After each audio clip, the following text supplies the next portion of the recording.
Assalamualaikum warahmatullahi wabarakatuh. Halo teman-teman, saya Koni Alfiromatin, mahasiswi semester 2 IAIN Kediri. Baik teman-teman, pada kesempatan kali ini saya akan membawakan materi terkait perkembangan pada masa remaja. Masa remaja adalah masa transisi perkembangan antara masa kanak-kanak dan dewasa yang pada umumnya dimulai pada usia 12 tahun atau 13 tahun dan berakhir pada usia awal 20 tahun.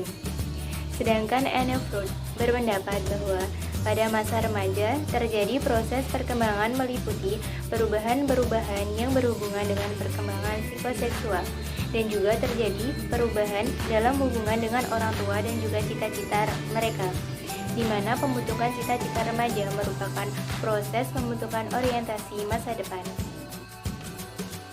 Dalam dunia psikologi, banyak tokoh yang memberikan definisi tentang remaja, seperti De Boon yang mendefinisikan remaja sebagai periode pertumbuhan antara masa kanak-kanak dan dewasa.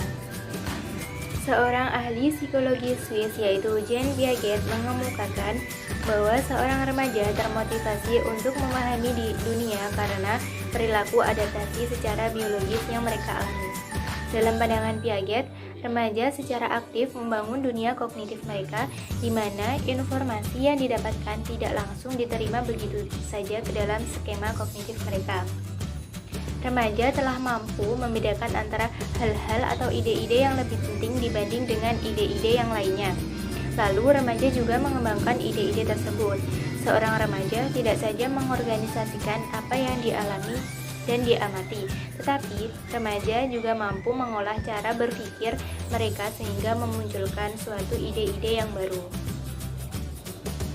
Selanjutnya, Yudri Jaja dalam bukunya yang berjudul Psikologi Perkembangan mengemukakan bahwa masa remaja adalah suatu masa perubahan. Pada masa remaja terjadi perubahan yang cepat baik secara fisik maupun psikologis. Ada beberapa perubahan yang terjadi selama masa remaja yang sekaligus juga menjadi ciri-ciri masa remaja, yaitu diantaranya: yang pertama, peningkatan emosional yang terjadi secara cepat pada masa remaja awal yang dikenal sebagai masa Sturm und Stress. Peningkatan emosional ini merupakan hasil dari perubahan fisik terutama hormon yang terjadi pada masa remaja. Pada fase ini, banyak tuntutan dan tekanan yang ditujukan kepada remaja. Misalnya, mereka diharapkan untuk tidak lagi bertingkah laku seperti anak-anak. Mereka harus lebih mandiri dan juga lebih bertanggung jawab. Yang kedua, perubahan yang secara fisik juga disertai dengan kematangan seksual. Terkadang perubahan ini membuat remaja merasa tidak yakin akan diri dan kemampuan mereka sendiri.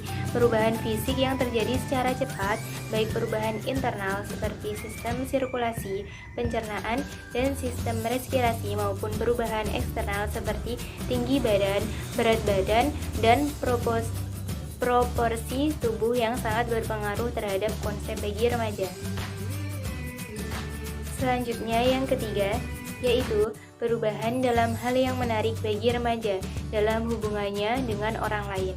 Selama masa remaja, banyak hal yang menarik bagi mereka dan yang dibawa dari masa kanak-kanak kemudian digantikan dengan hal yang menarik yang baru yang lebih matang.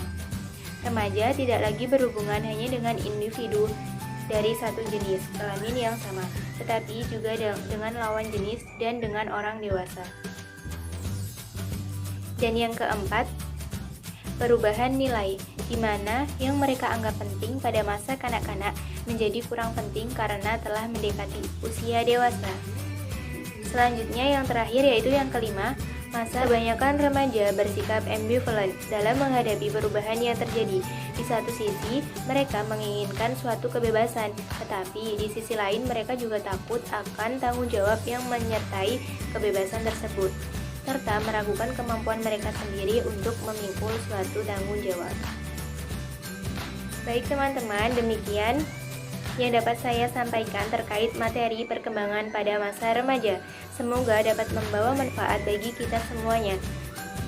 Dan juga terima kasih telah menyempatkan waktunya untuk menonton video dari saya. Kurang lebihnya mohon maaf. Wassalamualaikum warahmatullahi wabarakatuh.